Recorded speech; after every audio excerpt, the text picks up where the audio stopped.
They're just laughing and laughing all the way to the bank. Newsflash.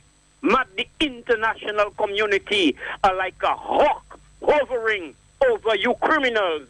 And eventually, just a matter of time, you shall pay the penalty. Have a blessed day, sir. Thank you. Have a blessed day. We're taking a phone call at 8:37.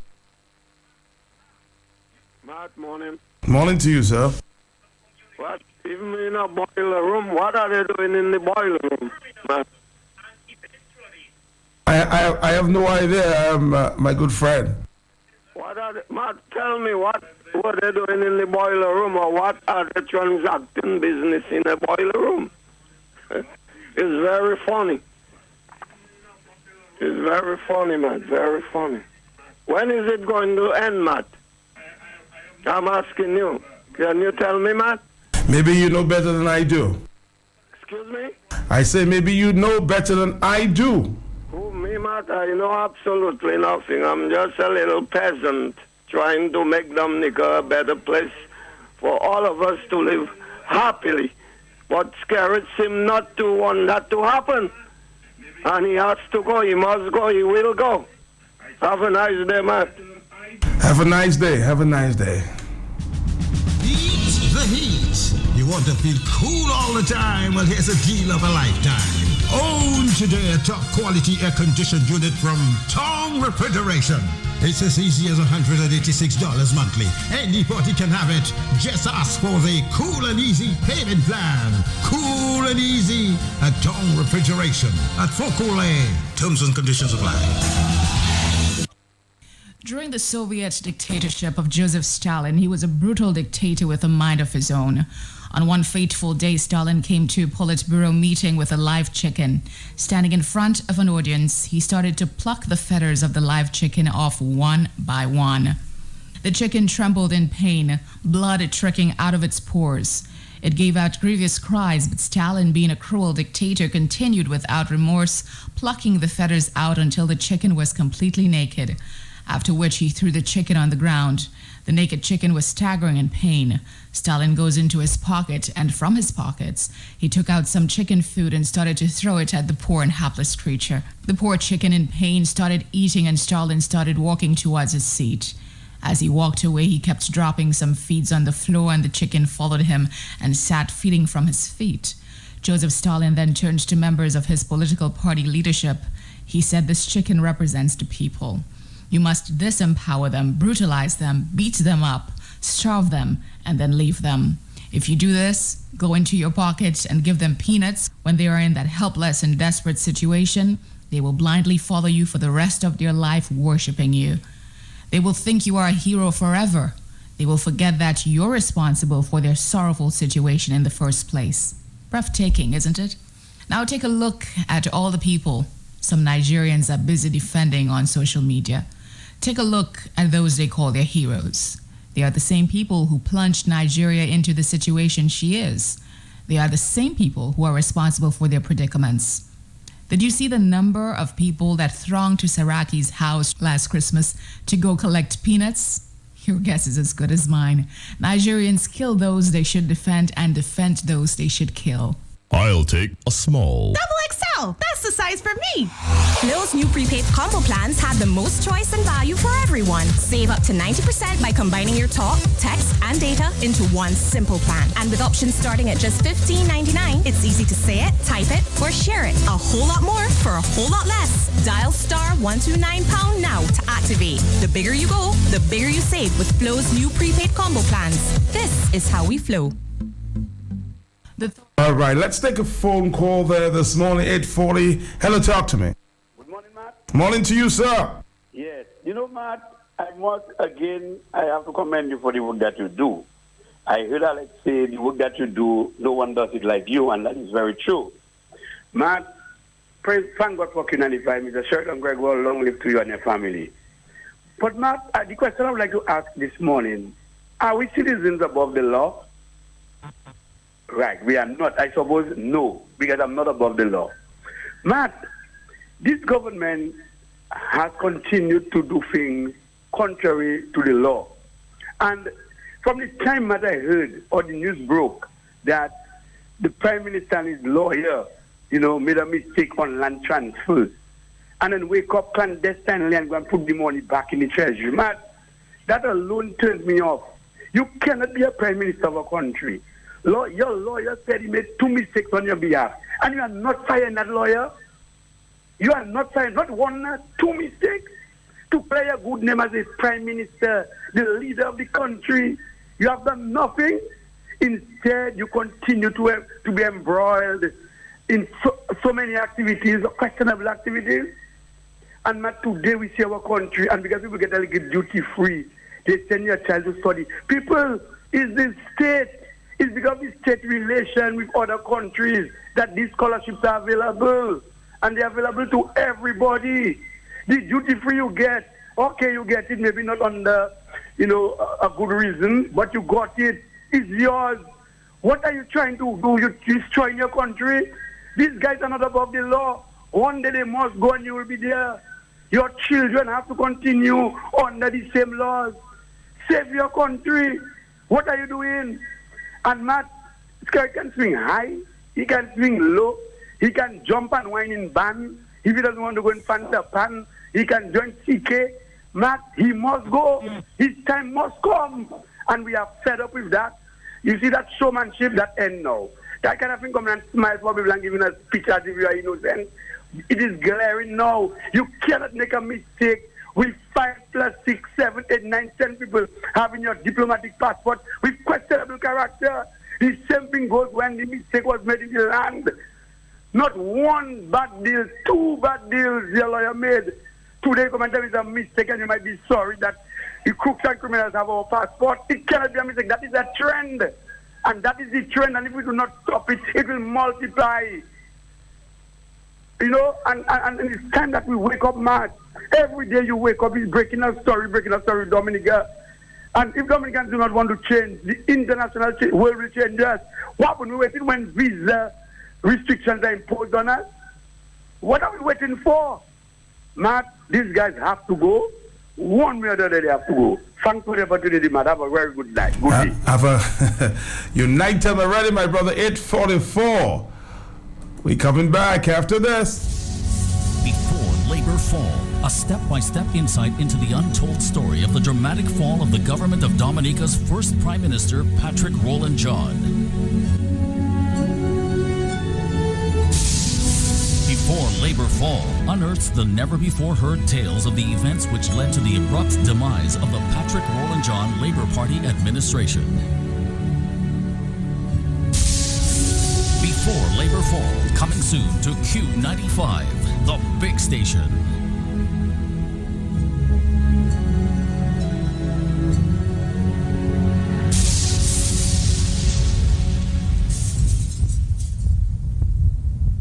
It's a 6-week pre-Easter promotion happening at the Healthy Living Wellness Center, March 6 to April 15, 2017, offering 25% discount on all services. Get the benefits of a lifetime member. Call them today at 440-8988. The National Cooperative Credit Union Limited is offering cash secured loans at a very special 5.99% interest rate. Members can use savings and deposits to quickly obtain loans for any purpose. Just walk into any of NCCU's 6 branches today and apply. Set your own repayment terms and get your same day loan. Promotion ends May 31, 2017. Terms and conditions apply.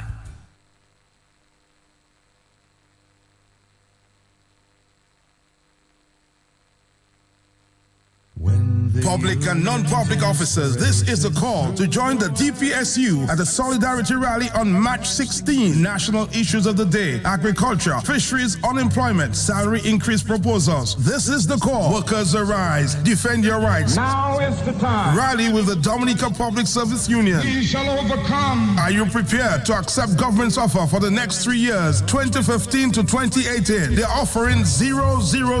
Join the DPSU at the Solidarity Rally on Thursday, March 16th, 2017 from 4:30 p.m. to 6:30 at the DPSU grounds. Freedom, Democracy Union, DPSU, one union. What hurts one, hurts all.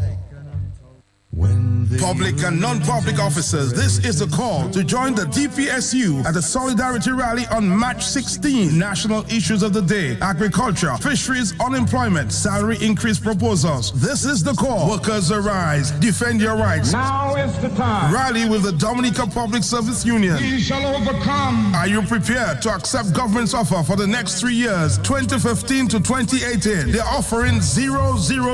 Join the DPSU at the Solidarity Rally on Thursday, March 16th, 2017 from 4:30 p.m. to 6:30 at the DPSU grounds. Freedom, Democracy Union, DPSU, one union. What hurts one, hurts all. Heat the heat. You want to feel cool all the time? Well, here's a deal of a lifetime. Own today a top quality air conditioned unit from Tong Refrigeration. It's as easy as $186 monthly. Anybody can have it. Just ask for the Cool and Easy payment plan. Cool and Easy at Tong Refrigeration at Fokole. Terms and conditions apply.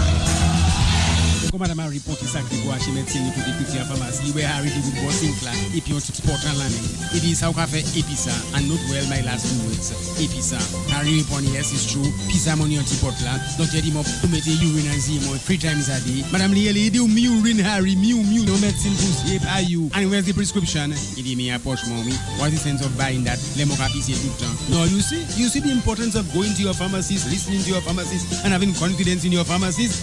PS.plus will they place a higher premium on patient-pharmacist relationship than Quick Care Pharmacy Kote Halsbro just before the National Bank. Kote Quick Care is not just a quick fix. It's not just about tablets and spoonfuls. They brought back the care into medicine. Whether it's a prescription or over-the-counter medication, the priority is your health. To take the right medication, the right amount for the right reason.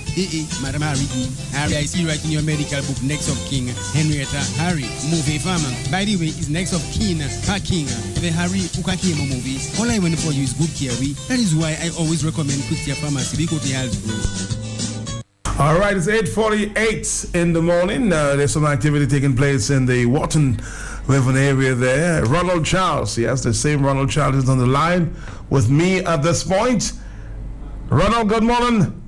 Good morning to you, Matt, and good morning to many of your listeners, Dominicans and the world over. Good morning to you. How are you? Good. What's going down in your area?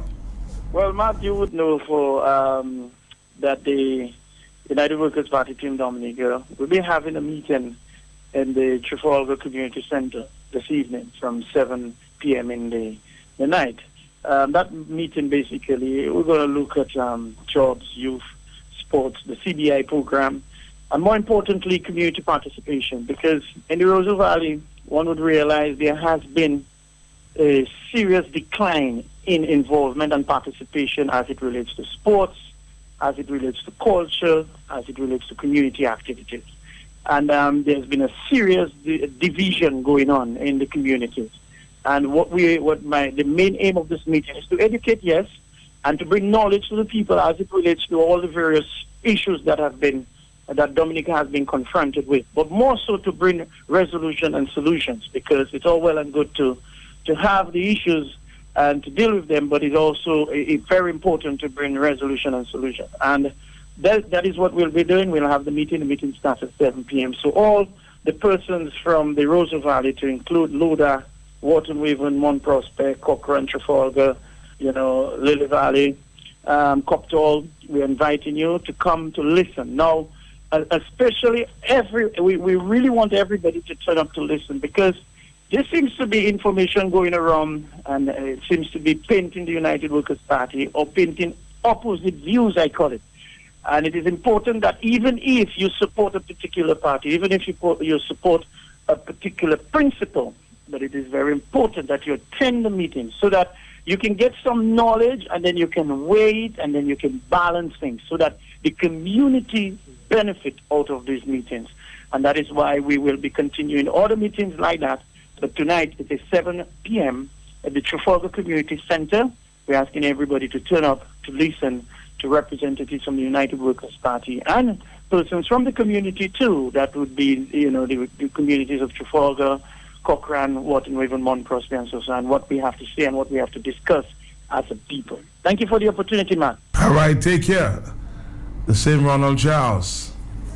Cooperative Credit Union Limited is offering cash secured loans at a very special 5.99% interest rate. Members can use savings and deposits to quickly obtain loans for any purpose. Just walk into any of NCCU's 6 branches today and apply. Set your own repayment terms and get your same day loan. Promotion ends May 31, 2017. Terms and conditions apply. Public and non-public officers, this is a call to join the DPSU at the Solidarity Rally on March 16. National issues of the day: agriculture, fisheries, unemployment, salary increase proposals. This is the call. Workers arise, defend your rights. Now is the time. Rally with the Dominica Public Service Union. We shall overcome. Are you prepared to accept government's offer for the next 3 years, 2015 to 2018? They're offering 000. Join the DPSU at the Solidarity Rally on Thursday, March 16th, 2017 from 4:30 p.m. to 6:30 at the DPSU grounds. Freedom, Democracy Union, DPSU, one union. What hurts one, hurts all. Before Labor Fall, a step-by-step insight into the untold story of the dramatic fall of the government of Dominica's first Prime Minister, Patrick Roland John.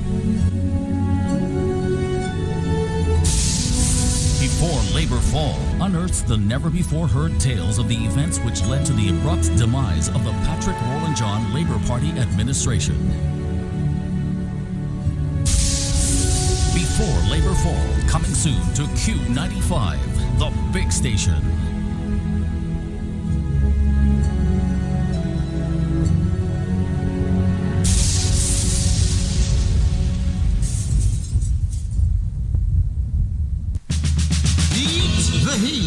You want to feel cool all the time? Well, here's a deal of a lifetime. Own today a top quality air conditioned unit from Tong Refrigeration.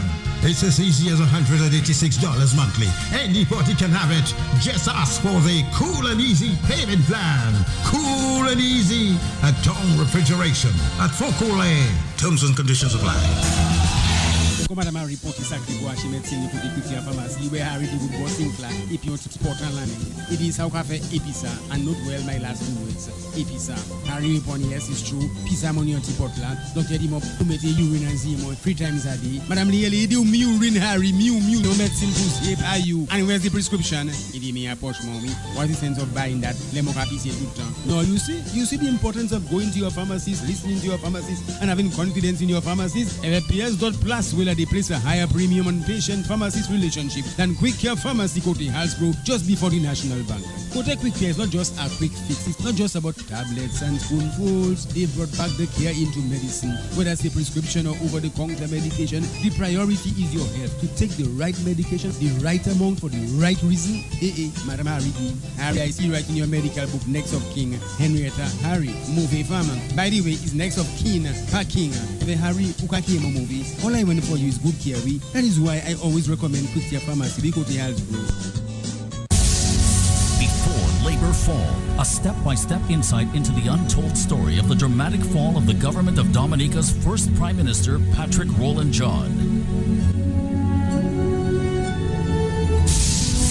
Before Labor Fall unearths the never-before-heard tales of the events which led to the abrupt demise of the Patrick Roland John Labour Party administration. Before Labor Fall, coming soon to Q95, the big station.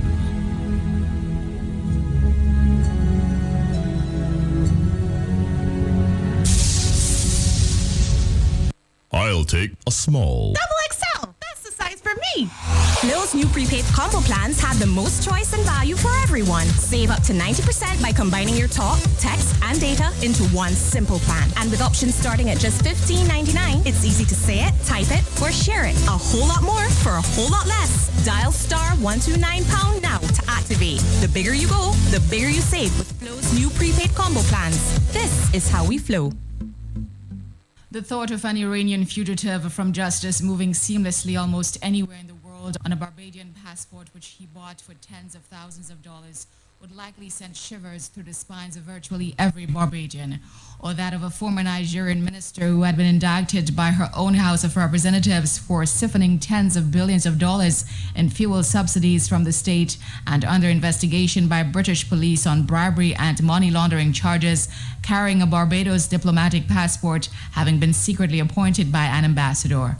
Or that of an unknown number of nationals of lands far away, Iran, Iraq, Russia, virtually everywhere, who have never laid eyes on Barbados and can hardly point it out on a map, purchasing Barbadian citizenship, and we are none the wiser. Just the thought of it would make every right-thinking Barbadian shudder, for we are proud of our country, proud of our symbols, proud of the things we hold dear. However, an increasing number of Caribbean countries engage in the practice of selling citizenship. The dangers of criminals and fugitives from justice getting their hands on our passports increase. Recently, Iranian fugitive Ali Reza Ziba Halat Monfared, 43, the holder of a Dominican diplomatic passport, was arrested in the Dominican Republic and deported to Iran via Cuba and Russia to face charges of helping to embezzle billions of oil dollars. Iranian authorities say he had worked alongside tycoon Babak Zanjani, who was arrested in 2013 and was sentenced to death last year for pocketing $2.8 billion while helping the country bypass sanctions. The government of Dominica later said it had cancelled Monfared's diplomatic passport in January 2016 after information surfaced that he may be a person of interest to authorities. However, Monfared remains a Dominican citizen, having bought his citizenship via the Citizenship by Investment program, which the American television network CBS dubbed mail order citizenship, because those who purchase Dominica passports never have to place foot or eyes on the island. These buyers of citizenship are not interested in the Caribbean. They simply want access to the countries to which their own nation's passports will not get them. The governments involved say they have no choice but to peddle citizenship to keep their economies afloat. They seem to suggest that unless they engage in this highly controversial business, their countries will atrophy and ultimately die. We in Barbados know a thing or two about tough economic times, and as difficult as it is, we congratulate the Freundel Stewart administration for not falling to the temptation to sell our citizenship for pieces of silver. And no matter how difficult the economy gets, we hope government never takes this route. Last year, when Stewart tried to introduce the fingerprinting of traveling Barbadians, one of the reasons he put forward was the importance of protecting the credibility of our passport. We must continue to protect this sacred document by refusing to put it in the hands of just about anyone who can easily afford a few hundreds of thousands of dollars. Even now, there are serious implications for us. The revised Treaty of Chaguaramas gives holders of passports from Caribbean Community CARICOM states certain privileges, including freedom of movement. It does not discriminate whether the holder is born here, obtained citizenship by marriage, or by spending many years here working hard and contributing to the economy, or is an Iranian national hiding from the law who obtained it via mail order. They all have the same rights. As Prime Minister Ralph Gonsalves of St. Vincent and the Grenadines said, it is a troubling thought as the grant of citizenship without any significant residence requirements or proper due diligence could facilitate criminality, money laundering, or at worst, terrorism, and result in damage to our international reputation. For this reason, Barbados must join with Gonsalves to help curb this practice. Currently, there is no shortage of buyers, so those involved in the citizenship selling business see a boom. But how far are they willing to go? Where will they stop? How many must they sell? Can an economy that is entirely dependent on the peddling of its citizenship be truly sustainable? And what if these economic citizens satisfy the very basic residency requirements? Can they impose their government on us by voting in their numbers? These are troubling questions that require serious discussion among the CARICOM leaders, although we will not hold our collective breath. There are a few things that we must hold sacred and on which we cannot put a price. Our citizenship must be at the top of the list. It must not be treated like produce to be haggled over at Cheapside Market on a Saturday morning, or like a gadget to be ordered via Amazon. Our passport ought not be allowed to become a badge of shame.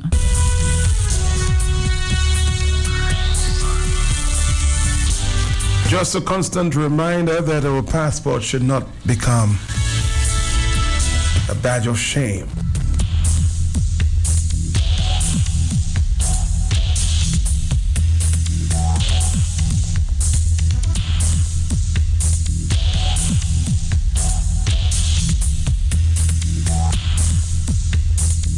Dominica, we're following the story there out of the Gota community. We've been told that a young man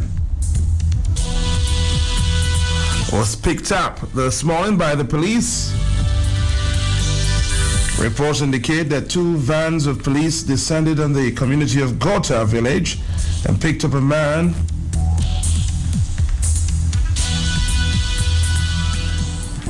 who the police believe, according to reports, unconfirmed, that this man started a fire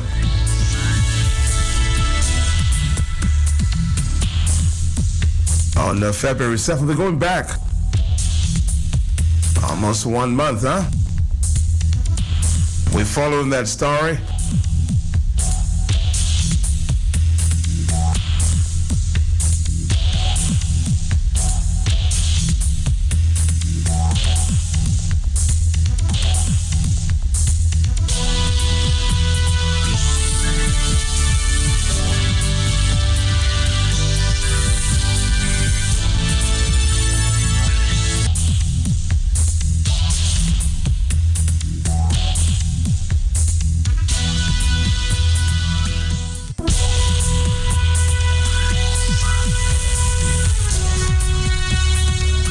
It's a 6-week pre-Easter promotion happening at the Healthy Living Wellness Center, March 6 to April 15, 2017, offering 25% discount on all services. Get the benefits of a lifetime member. Call them today at 440-8988. The National Cooperative Credit Union Limited is offering cash secured loans at a very special 5.99% interest rate. Members can use savings and deposits to quickly obtain loans for any purpose. Just walk into any of NCCU's 6 branches today and apply. Set your own repayment terms and get your same day loan. Promotion ends May 31, 2017. Terms and conditions apply. Public and non-public officers, this is the call to join the DPSU at the Solidarity Rally on March 16. National issues of the day: agriculture, fisheries, unemployment, salary increase proposals. This is the call. Workers arise, defend your rights. Now is the time. Rally with the Dominica Public Service Union. We shall overcome. Are you prepared to accept government's offer for the next 3 years, 2015 to 2018? They're offering 000. Join the DPSU at the Solidarity Rally on Thursday, March 16th, 2017, from 4:30 p.m. to 6:30 at the DPSU grounds. Freedom, Democracy Union, DPSU, one union. What hurts one, hurts all. Before Labor Fall, a step-by-step insight into the untold story of the dramatic fall of the government of Dominica's first Prime Minister, Patrick Roland John. Before Labor Fall unearths the never-before-heard tales of the events which led to the abrupt demise of the Patrick Roland John Labor Party administration. Before Labor Fall, coming soon to Q95, the big station.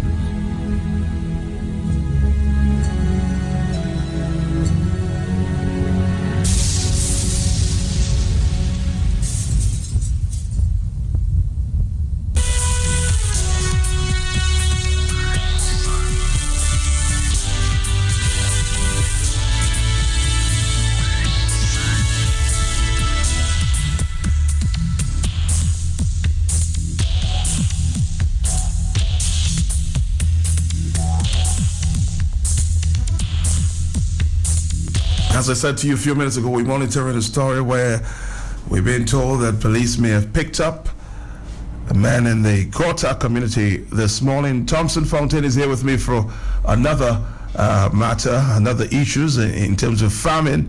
But Thompson, have you heard the news? Because Joshua Francis, attorney-at-law, told me that he just came from the police headquarters to give representation to this man that was picked up.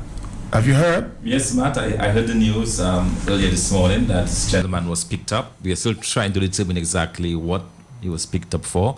But one is hearing that it surrounds the events of the 7th.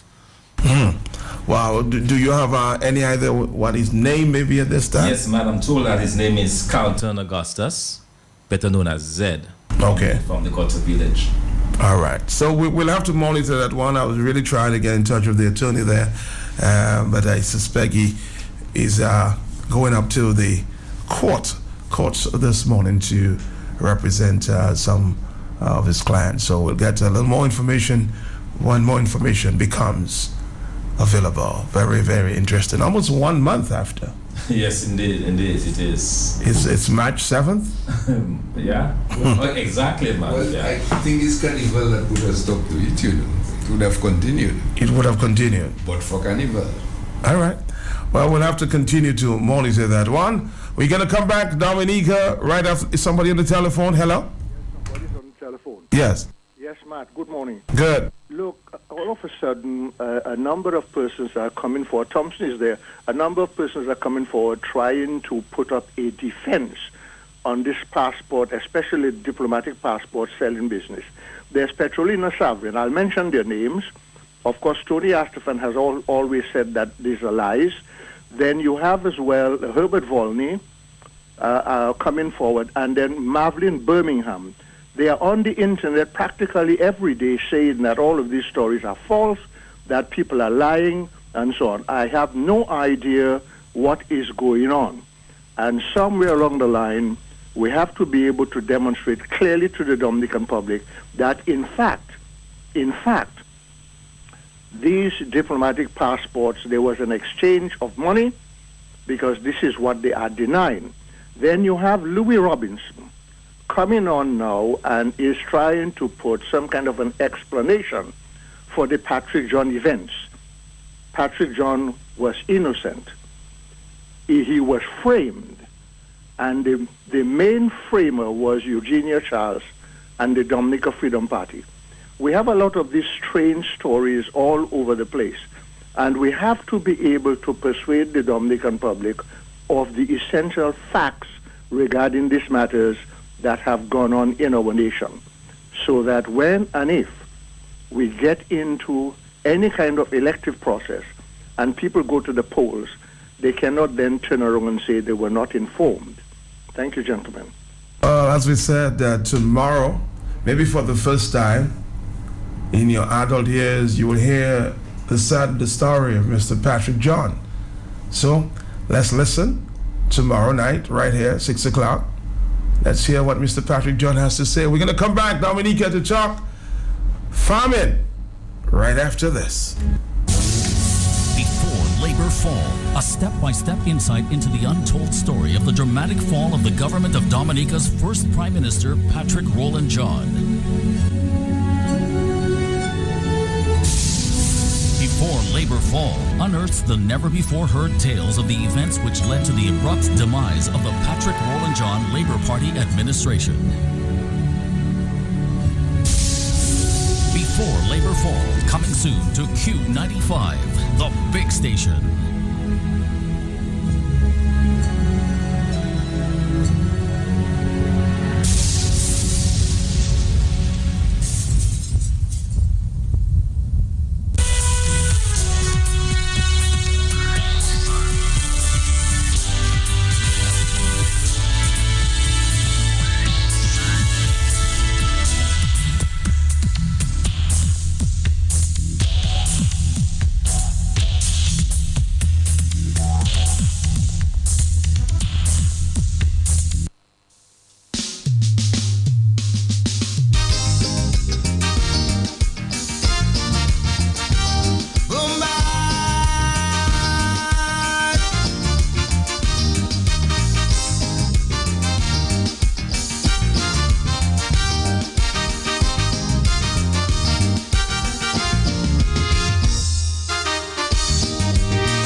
Community and place It's emphasis on the tourism industry. Don't they know everything needs the soil to survive? Without it, no industry can ever thrive. So we must embrace agriculture before we promote tourism. I say everything has its place, its time and its season. As the world economy continues to fall, tourist boats will change the ports of call. We're here with the farmers this morning. Guess what? Jump high, jump low. We're looking at marketing opportunities for farmers in Dominica. Jump high, jump low. We must go back to the sun. Mr. Telemack is in the house this morning, Patrick. Ms. Sango is also with us this morning. And of course, Thompson Fontaine. We started the discussion last week and we'll continue looking for opportunities for farmers in Dominica and the opportunities that are available as we speak. Thompson Fontaine, I'm going to take you up first, but before I say good morning, let's say good morning to Mr. Louis. Not feeling too well this morning. I'm wishing you speedy recovery, and of course, our love with you down there in Cooley Street this morning. Mr. Louis, good morning, and of course, the rest of the farmers, good morning. Thompson Fontaine, good morning. Matt, very good morning to you, and in particular, good morning to all the farmers of Dominica and to everyone else in general. Last week, we started a discussion, Thompson, as it relates to marketing opportunities that may be available, are available as we speak. And I wanted to speak, of course, at length this morning to talk to the farmers as to what may be available this morning. Yes, Matt, thank you very much for this opportunity indeed, and for us to continue that conversation. As you know, in 2014, the United Workers' Party campaigned on a platform of restoring Dominica's agriculture to its former glory. And we were hoping, once we gained the seat of government, to really put massive amounts of monies into agriculture, revitalize the sector, and to breathe new life into the failing villages around Dominica. We, as you know, we did not win the election, but we decided that in spite of not winning the election, that we should go ahead as far as we can do in opposition. We should move ahead with basically doing what we can to begin that revitalization process. And I am part of a team, along with Danny Lugay and a few others within the party, that spearheading an effort to gain markets for agricultural produce across the Caribbean. We have already made some significant strides in that respect. And we have been, since December, we have been exporting produce to Martinique. That is the first opening that we have in Martinique. I'll talk about other opportunities we have. For example, we're in discussions right now with Barbados, and we are trying to focus on the southern part of the market, since that is one that's not as developed as the northern section, and also for very practical reasons. In terms of the populations, you have close to 400,000 people in Martinique, a further 300,000 in Barbados. So between those two countries, you have close to 1 million people that if we are successful, we can really make a lot of inroads. So we started about in December. We had our first shipment in December, and just yesterday, we completed our 7th shipment. And with those 7 shipments, Matt, I am pleased to announce that we've already been able to bring about $150,000 to the farmers just from these 7 shipments directly into the hands of the farmers. So it is something that I believe that shows the promise that we always knew existed within agriculture. And I can easily see us, bringing in, if we continue along this path, with simply between $1.5 and $2 million just in this market, with the current size and with the current production. And I say that because the opportunities we have is such that we've not been able to meet the demand. And so that's one of the reasons why I'm here this morning, why I decided to come, because it's important for us to have that conversation. Why it is that we've not been able to take use of those opportunities, and now that we have the opportunity, where the shortcomings are. And so I just wanted to kind of set the, if you like, set the basis. We are in the market.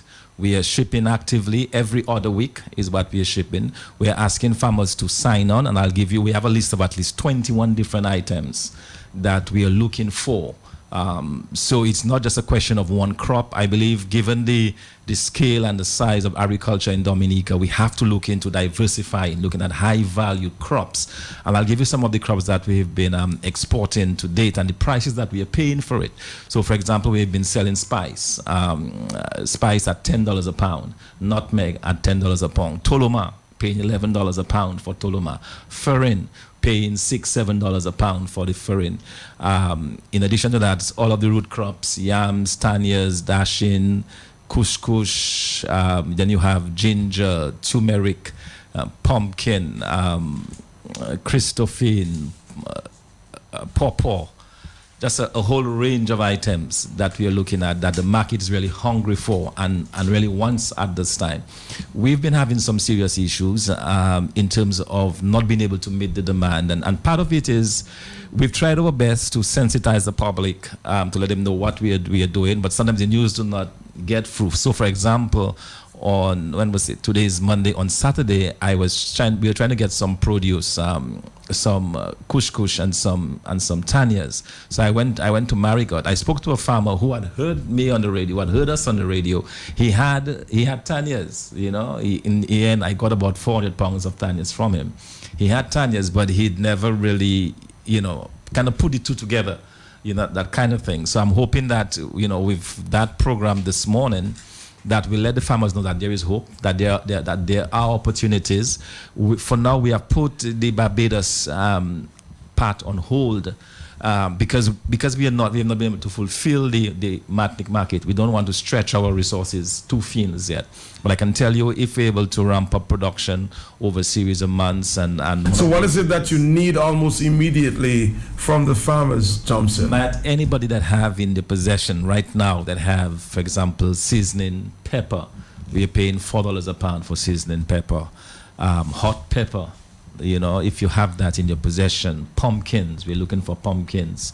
Watermelons, that is coming on stream now, so hopefully we can get some watermelons. But yams in particular, both the white and the yellow variety of yams. Tanya is in big demand. Dashin, we're taking dashin, but dashin is the only crop, I must say, that we've not had an issue with because the country is just overloaded with dashin. So we've been moving every other week. We've been moving about between 7,000 to 9,000 pounds every other week. Of dashin? Of dashin, yes. And we hope to continue that into at least up to October or so. So we are trying to get as much out as possible. And I can tell you, Matt, this has been a saving grace for a lot of farmers, because those kinds of tonnage I mentioned, that these dashin would otherwise have spoiled in the ground. And for some reason, farmers planted an exorbitant amount of dashin, and they've not been able to move it in any kind of large way. So we coming in and being able to take that off the farmer's hand has really been a godsend, and farmers are really grateful for it. But we are pressing for yams. We would really like a lot of yams, and we know, for example, stuff like pumpkin takes only a couple of weeks, to grow. So we'd urge farmers to begin to do that. I will say quickly as well, Matt, what we're starting to do, because we understand now, and having done that now for almost 2.5 months, trying to address the issue of supply. I mean, there are many problems that as we go along we'll kind of identify. But the most immediate issue for us now is the issue of supply of some of those key items and just getting those products. So, for example, yesterday we had our smallest export in terms of volume yet, because we were not able to get. For example, we wanted over 3,000 pounds of white yams. We got 0. I'm not saying that there were no yams, but just that we're not able to get in touch with the farmers, and we are paying $2 a pound for yams. So the price has not been an issue. The issue has been the supply.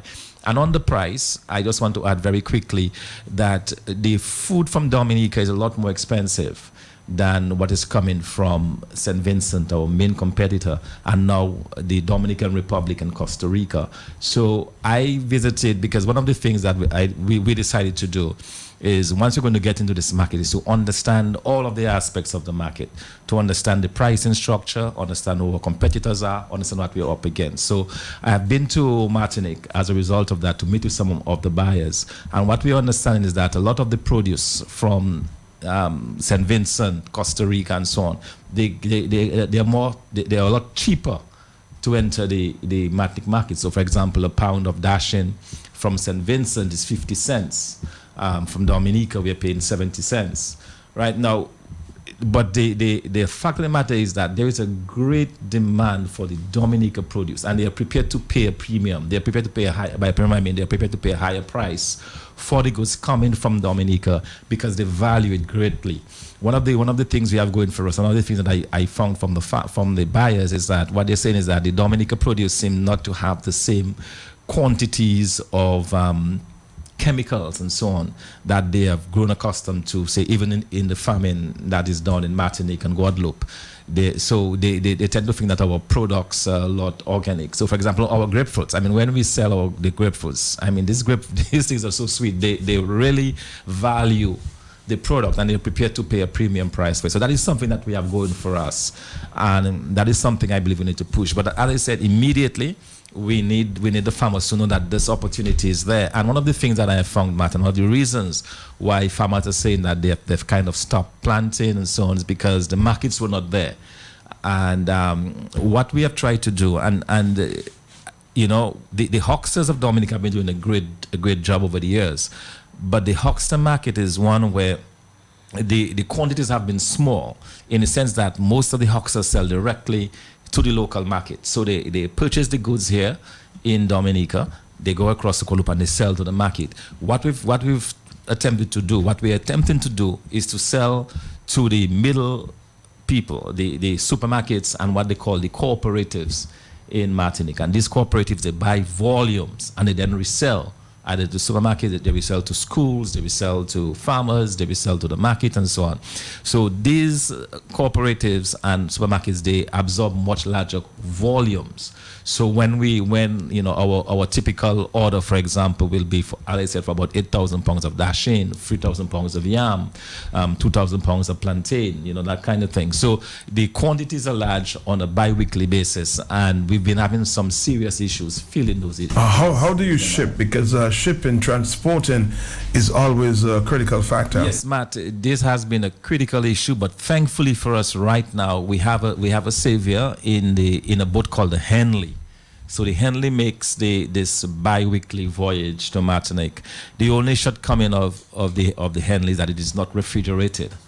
So because of that, we've not been able to export some of the items that they really want, like the perishable items. For example, chive and parsley is in huge demand. I mean, we're paying $12 a pound of parsley, for parsley, $5 a pound of chive. The demand is there, but we cannot get it into the marketplace because the boat is. We had a trial shipment, for example. I'll just give a brief to kind of give you how difficult that is. We know that the boat was not refrigerated, but we said let us try do a trial shipment to get parsley and chive into the market because of that great demand and the price I told you we offer in the farm was $12 a pound for parsley and $5 for chive. We then did it successfully. We were able to send 2 boxes of each. It arrived in good condition. The following Monday, we ordered 200 pounds of parsley and a similar amount of chive. We got most of it. We sent it, but on the day the boat was supposed to leave, the Monday, there was some issue with the crew having to do their medicals. So the boat could not leave on the Monday. So this extra day of the boat having to stay in port, although we pulled it out and put it on ice the night, but we had to reload the boat early the Monday morning. The boat was reloaded, but it did not leave until late at night, and it was not offloaded in Martinique until the Wednesday late afternoon. So we kind of lost that. So we've decided because of that to kind of stay away from the perishables for now until that situation is addressed. We're having a similar issue with Barbados. Now I'm starting to do investigations into Barbados and into what shipping is there. There is, I'm not being told that there is shipping into Barbados through refrigerated containers. So we are looking into this. I have to get the information. If that is the case, and if we have that on a consistent basis, then we can very quickly open up the Barbadian market as well.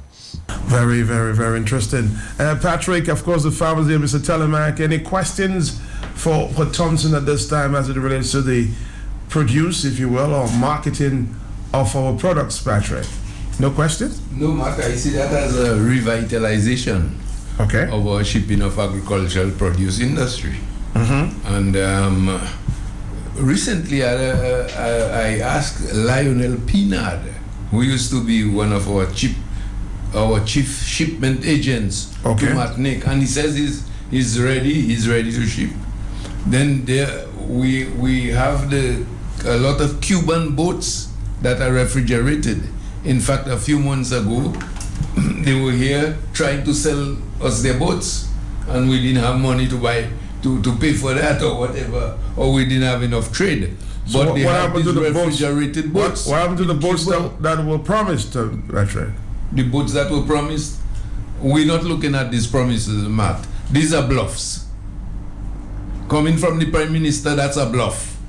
I can tell you, Matt, most of what comes from the Prime Minister are bluffs.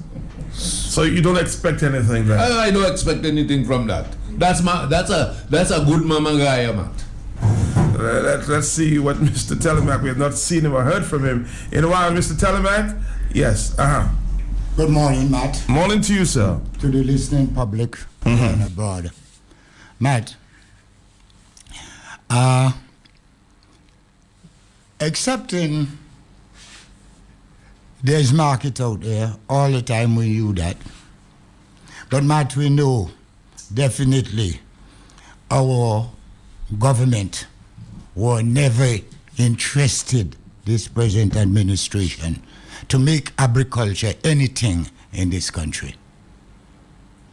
We know that, Matt. Matt, something I'm trying to find out definitely. The spray oil we using to spray, was this on the port? I hear people say it was on the port, how much years now? Matt, I'm trying to understand. I want it fair from somebody that is in the port. If this spray oil were there a year or 2 or 3, because Matt, only 2 cycles have shown that we can definitely control black cedar tucker. 2 cycles has proved to us, the farmers who got those cycles, that we can control the black cedar tucker. But we understand it's under control in St. Lucia, you know.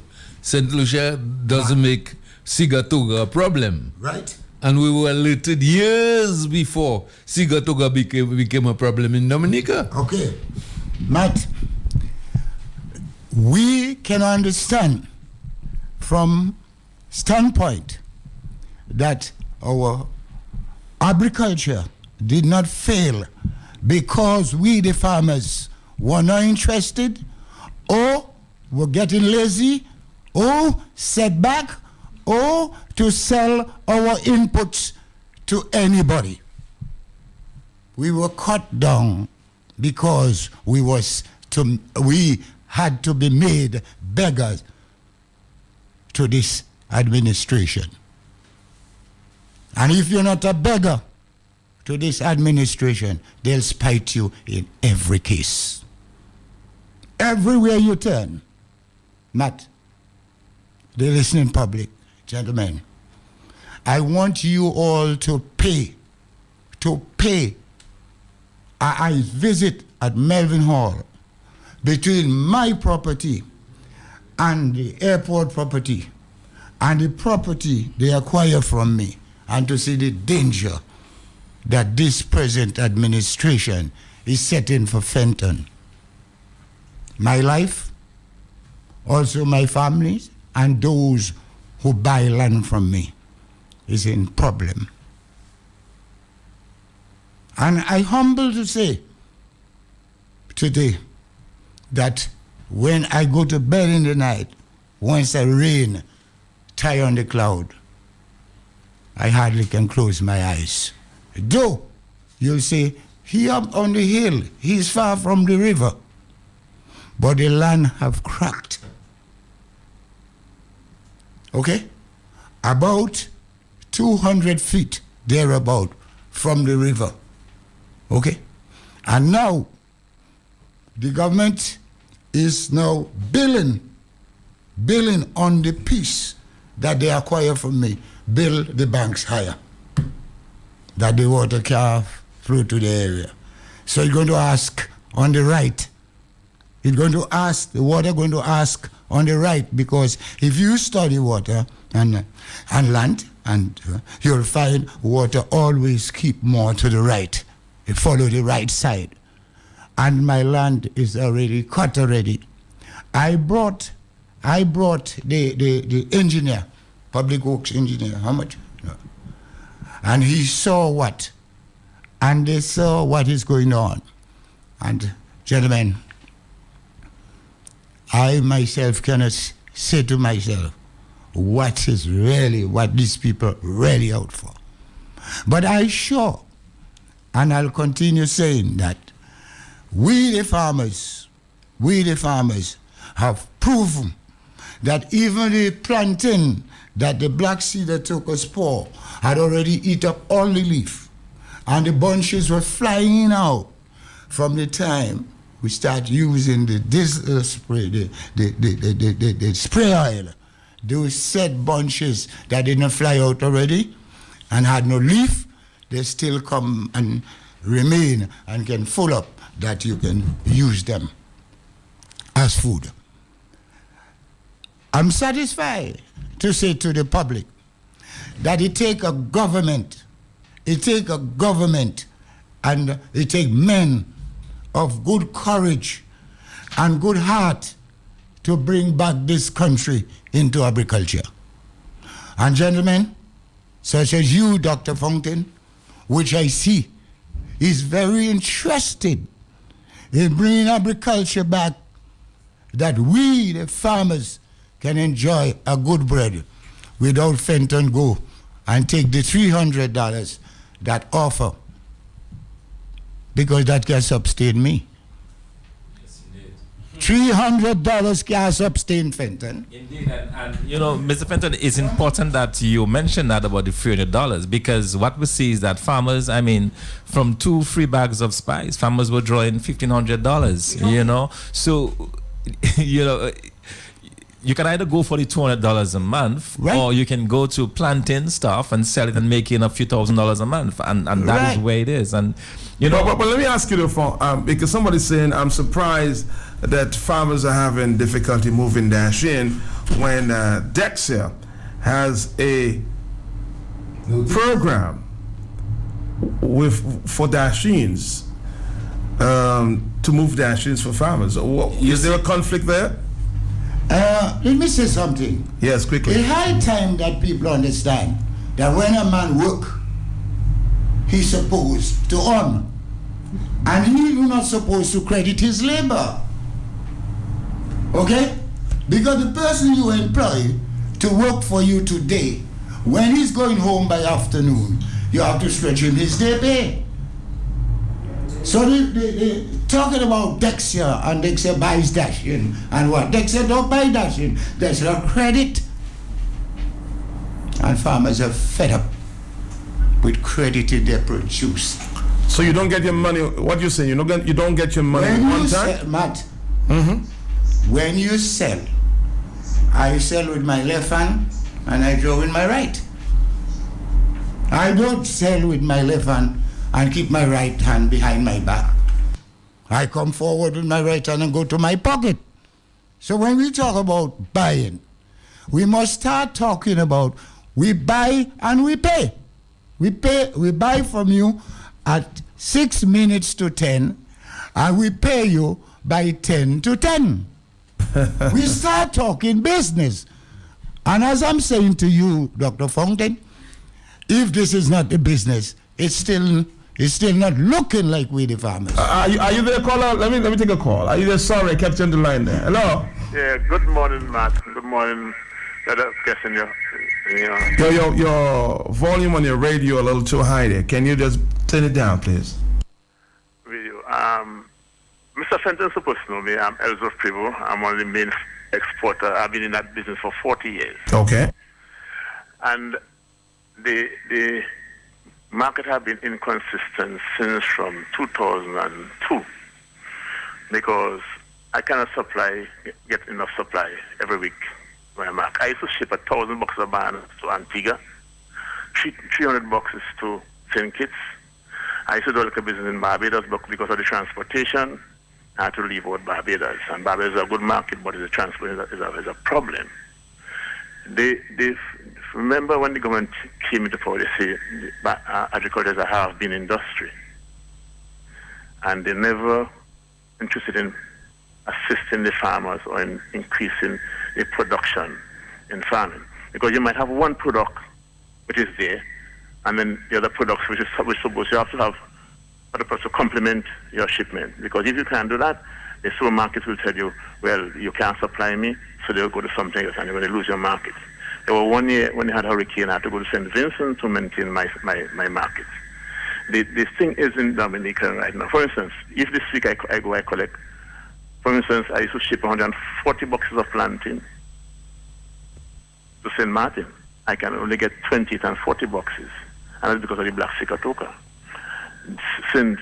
Lucia took over the banana markets in Antigua, and some people are even importing bananas from Guadeloupe into Antigua.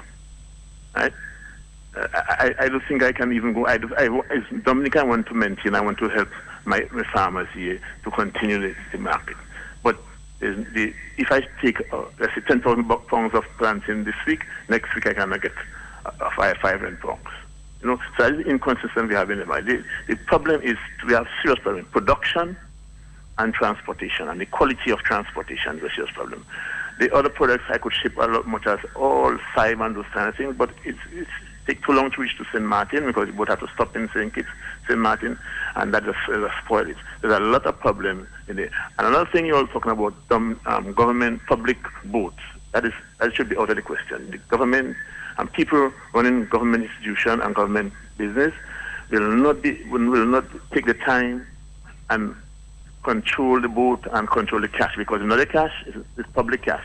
But when you have private people, you can give them investment, give them a standard of boat they have to use.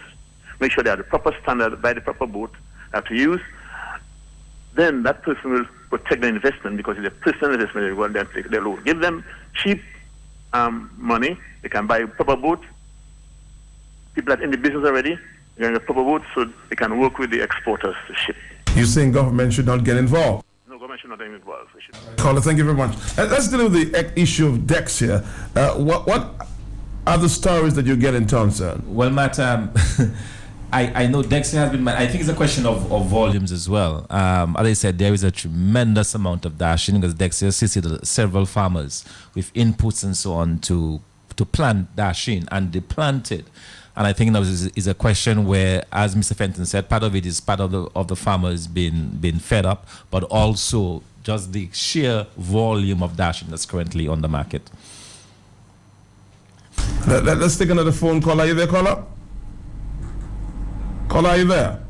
No, you should try calling back. It's 9:40. Let's take a phone call. Hello.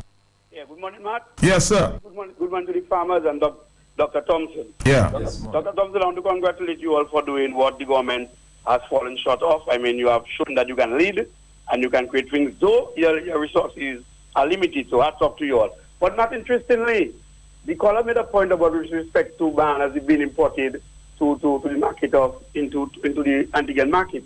Not only that it is imported into the Antiguan market, but it comes from Guadeloupe, comes to Dominica, go on a boat and then go to Antigua.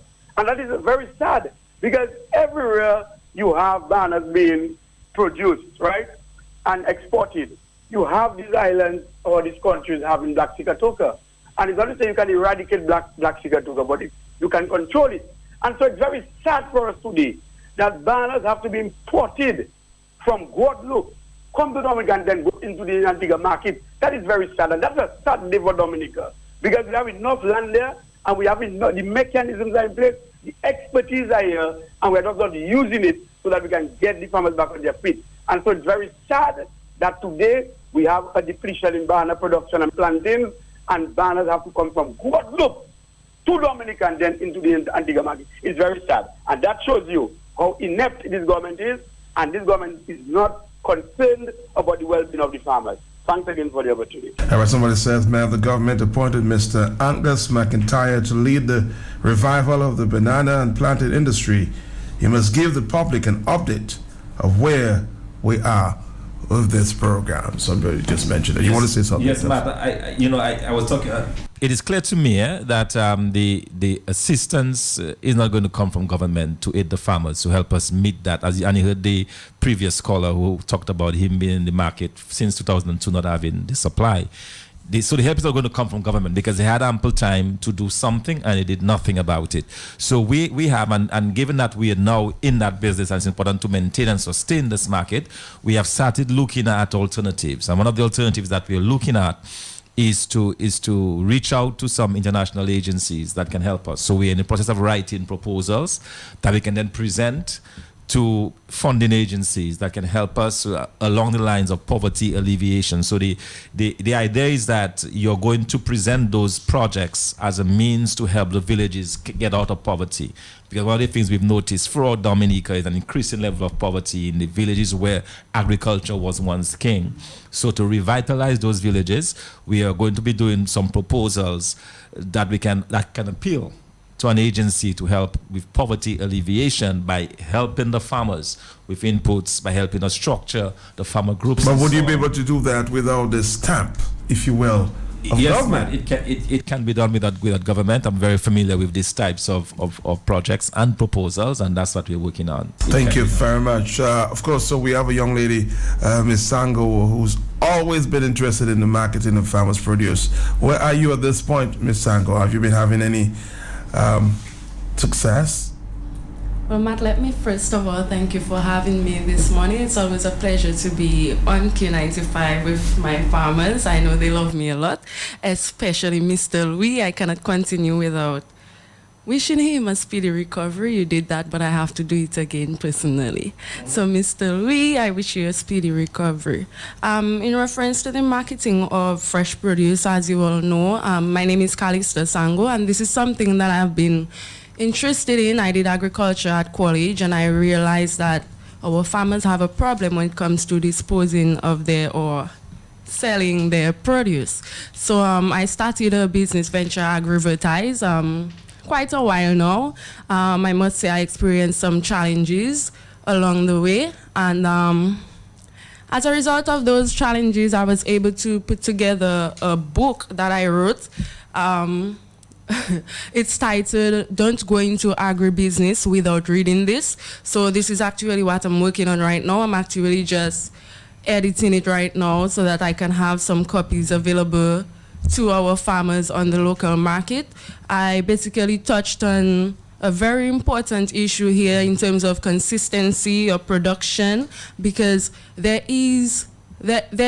people must eat. You have supermarkets, a lot of people, or housewives, all those people, hucksters, they need the fresh produce. But is it available to them on a consistent basis, or consistently, should I say? I think that our farmers need to produce whatever it is. If you're producing seasoning peppers, do it on a consistent basis. So I know, hey, I can get seasoning peppers from Calista every Monday. This is the type of thing that our agencies, our marketing agencies are looking for: consistency, reliability of the suppliers. Because if I were to be the middle person between a supplier and a customer, if the supplier is not reliable, then I cannot be reliable in between all of that. So I think this is one thing that we need to touch on. Yes, there are lots of other issues. I touched it in my book. I hope to get it on the market soon.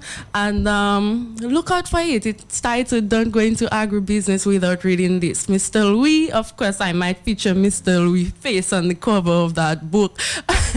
But this is all I want to say right now. Consistency and reliability. We need to focus on that. All right, thank you very much. Of course, we're taking the phone calls. The telephone lines are going there. Let's see if we can do one from the overseas line. Hello. Yes, good morning, Matt. Good morning, sir. Good morning to Dr. Fountain in the house, and good morning to the young lady there. Mm-hmm. Matt, what is the fundamental problem with the agricultural sector in Dominica? Matt, the fundamental problem is that Roosevelt Skerritt, the Prime Minister of Dominica, has decided basically that the only source of revenue into the country must come through him, and it must be him. Anyone else, there is to be no independent other revenue except those persons he selects to do so. Therefore, it was important that the farming industry or agriculture be dismantled systematically. Matt, if you went into the villages of Dominica, Matt, and you offered a farmer a glass of rum to vote for you, Matt, they would buy a bottle of scotch and break it on your head. Right now, Matt, the average farmer is more than happy to accept a shoot of lapscent for a vote. Matt, these things are... people can talk about the farmers not doing this. Matt, if you do not have the enabling environment in which the productive capacity of the country can be utilized effectively, Matt, it will not work. Matt, it's like having a train in your yard, but there is no track upon which the train can run. And this basically is what happened. Dr. Thompson touched on a point when somebody asked him about whether they would be able to do that without the government stamp. Matt, this is one of the problems I've spoken of for years, Matt. These EU and IMF and World Bank and these organizations, Matt, they facilitate these dictators in office because, for example, take the example of the case of Dr. Bernard Wiltshire, who did his project, the financing. When it came to deliver, what did the EU do? They gave the project the money through government, and they tell you, oh, the money must come through government. So, if the money must come to government, the man did his project, you know. What did they do? They take the project and they gave it to somebody who did food technology, who couldn't even get a job at Coca-Cola to put Coke in a bottle. But they gave him the project, and Dr. Bernard Wiltshire was left out in the cold. They didn't even engage him to pick up a leaf on the trail. But this is the state of what is happening in the country.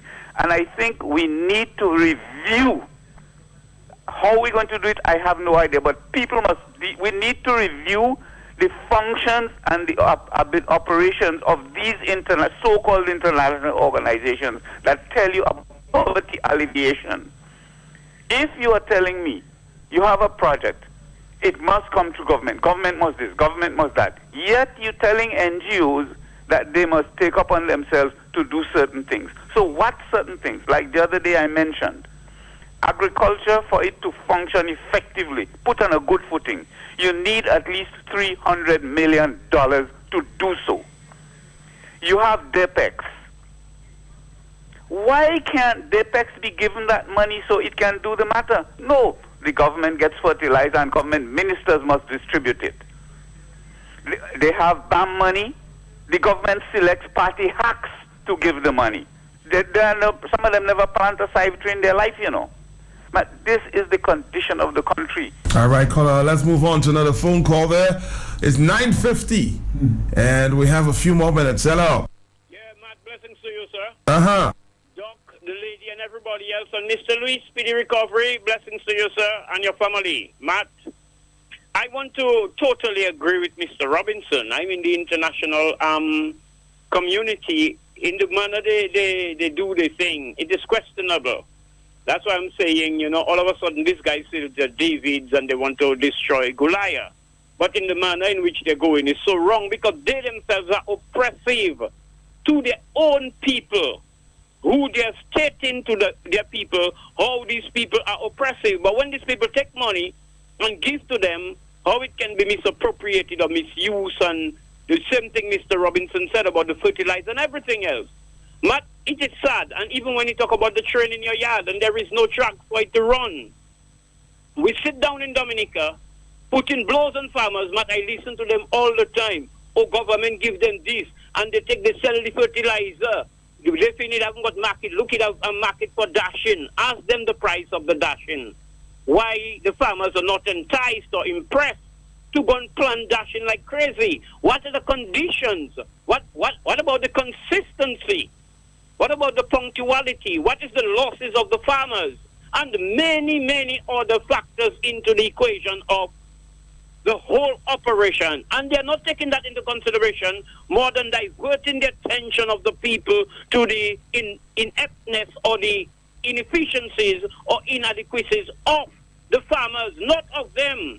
So really and truly, the farmers are being scapegoated for many, many, many years when there is nothing substantive or tangible, Matt, for the farmers to go on, and all of a sudden it's they that are making millions that have nothing to do, Matt. These guys just going around selling passports and taking CBI money and all of that and do what they want with it. And the farmers now that are bursting their backs, having to do with chemicals, some of them can't even read to know the proper management and the way they handle it and the way they protect themselves against it. And then they are the ones that have to be the victims over 15 times, Matt.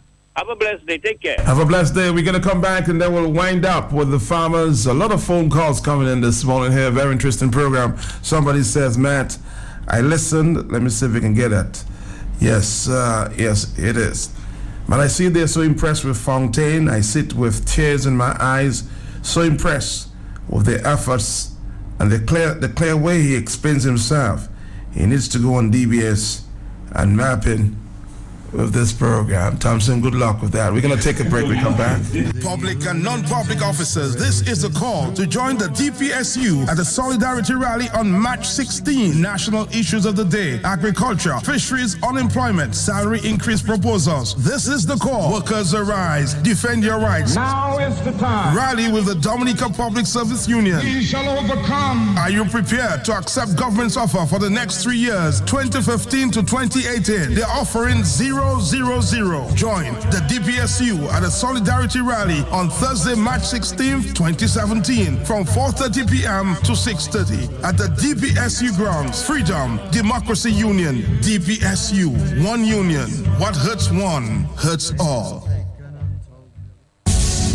Before Labor Fall, a step-by-step insight into the untold story of the dramatic fall of the government of Dominica's first Prime Minister, Patrick Roland John. Before Labor Fall unearths the never-before-heard tales of the events which led to the abrupt demise of the Patrick Roland John Labor Party administration. Before Labor Fall, coming soon to Q95, the big station.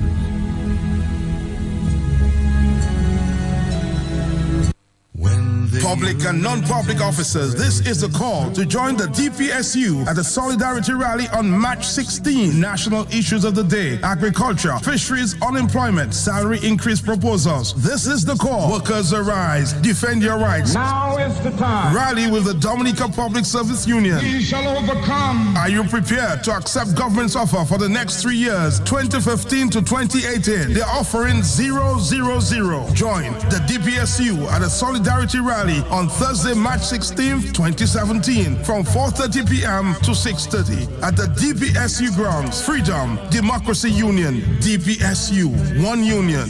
What hurts one, hurts all. All right, Dominica, we're back. We have a few more minutes. Let me go around the table instead of Mr. Talamac, and then, of course, our good friend Patrick. We'll have a comment there from Ms. Sango, and we'll wrap it up with Thompson with some more information. Of course, some good proposals are coming forward quietly. Some people are saying, I'm willing to give the land. We can go into partnership on doing some of the business. Yes, Mr. Talamac. We have a few minutes. Yes, Matt. Right now, Matt, we are seeing that what is said by Dr. Fountain and the team that he work with is looking forward to uplift agriculture and encourage the farmers to go back into agriculture seriously. Matt, I didn't hear, he said nothing about on his market banana and plantains. I didn't hear he says he has. But Matt, we are seeing that we are importing plantain, even plantain chips in this country. Matt, shame at we, these people. Shame at our administration. Shame on all of them who has brought us to that. Thank you.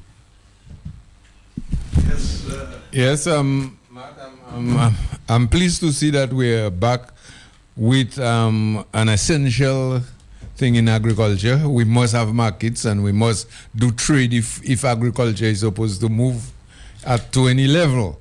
And I applaud the efforts. And one thing I would propose is that we seek more privatization. For instance, we used to have many more people owning boats in Dominica. And this is what we should seek to do. Look at the idea of Dominicans owning those vessels, owning those shipment facilities we used to have. Basically, this is what I want to say about agricultural marketing.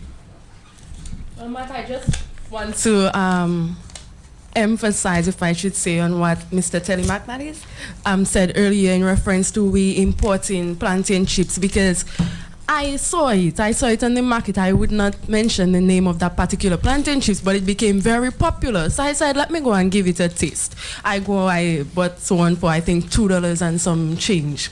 And when I tasted it, I was like, but that is something we can make here. So tell me, why is it that we're importing it? It's just that the packaging is more enhancing than our local plastic bags, ice pop bags that we have here. But that is something that we can do here. And it breaks my heart to see that we have so much plantain. And I was thinking, probably we are the ones exporting plantains to those people so that they can process it and send back their chips for us to eat here for $2.25, $2.50. Come on, we need to support our local people. We need we cannot keep doing that, man. Thompson.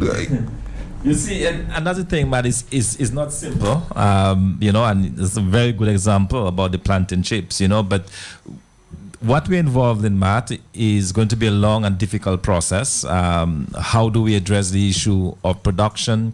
How do we solve the problem of shipping? Because that's a big deal. I gave you examples of how very easily you could have an issue. If, for example, tomorrow, God forbid, if the Henley breaks down, then we have no way to get the goods into Martinique. You have the issue of how do you help the farmers, without the support? How do farmers get the inputs, the vital inputs? Inputs are expensive, the pest control. You have farmers planting yams and agoutis are destroying the yams, the citrus, the parrots are destroying the citrus and the pepper. All of these issues that just in the past couple of months I have really confronted and come up against, and the question is, how do you address all of those issues? So it's a very difficult process. It's a very difficult thing for us, and I'm thinking long term, and I'm thinking that we, an ultimate end goal of this is to start to add value locally so that you can get a lot more from less, because with all of those issues I mentioned, wildlife destroying the crops and the parrots and the birds destroying a lot of what is the farmers are producing, issues that can be solved, but you need the help. For example, nets can be used to keep away the birds from the from the peppers and so on, but farmers don't have nets, so a lot of those issues that needs to be solved. So we have to find ways to get new money into the production side and into the shipping side. In fact, I just got a note from somebody who just told me that they're working on getting a boat, on the boat issue. So hopefully things will move along and things will get better. But I can tell you it's a long and difficult road, but there is hope, and I would like to, if I if the farmers live with nothing else, but understand that there is hope and that they should not give up on farming, because ultimately agriculture is what built Dominica, and agriculture is what will sustain Dominica into the future. Thompson Fontaine, before you leave, because I know there are a number of farmers who may be wanting to get in touch with you at this time, can you just give them some contacts? Yeah, absolutely. The numbers that they can reach us is 617-6482. 617-6482. Good news for the farmers in Dominica. We're going to come back, Dominica, with the news after this. Before Labor Fall, a step-by-step insight into the untold story of the dramatic fall of the government of Dominica's first Prime Minister, Patrick Rowland John.